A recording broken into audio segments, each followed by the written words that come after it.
ও আল্লাহ আগুন, ও আল্লাহ আগুন। আমি এখানে আসি দেখি ওদিকে দাও দাও করে আগুন চলতেছে। আগুন লাগছে কখন? আগুন লাগছে যে সকাল 10টা বাজে।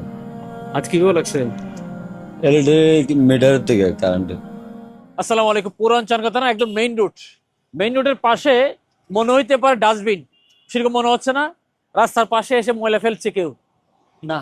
এখানে কি আছে একটু শুনি ওনার কাছ থেকে। ফার্নিচার হইতে সম্পূর্ণ ফ্রি, সুকেস, আলনা, হিয়ার খাট, পাঁচখান চেয়ার আছিল, পাইলে আরই মানে 50টার উপরে আছে। এটি আমাকে একটা মানুষের পুরো সংসারের জিনিসপত্র সব একটা স্বপ্ন জলে পড়ে ছারকার হয়ে গেছে। কোথায় জ্বলেছে, কোথায় পড়েছে, আসুন একটু দেখি। আসসালামু আলাইকুম। আমার দুই রুমে দুইটা খাট ছিল, তারপরে শোকেস ছিল, এখানে এখানে টিভি ছিল, ফ্রিজ ছিল, সবগুলা ছিল।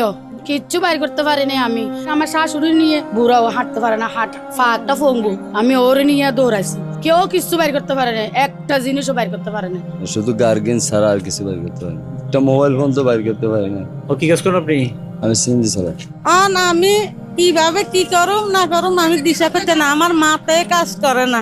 আমার স্বামী এক লতের খামা দিয়ে আমি 10 বছর এগুলো আমি পূরণ করতে পারবো। আমরা হয়তো ওনাদের জন্য বেশি কিছু করতে পারছি না, তবে আমাদের পক্ষ থেকে ওনাদের কিছু ভালোবাসার উপহার নিয়ে আসছি আজকে, বলে আমরা এখন উঠিয়ে দেবো ইনশাআল্লাহ।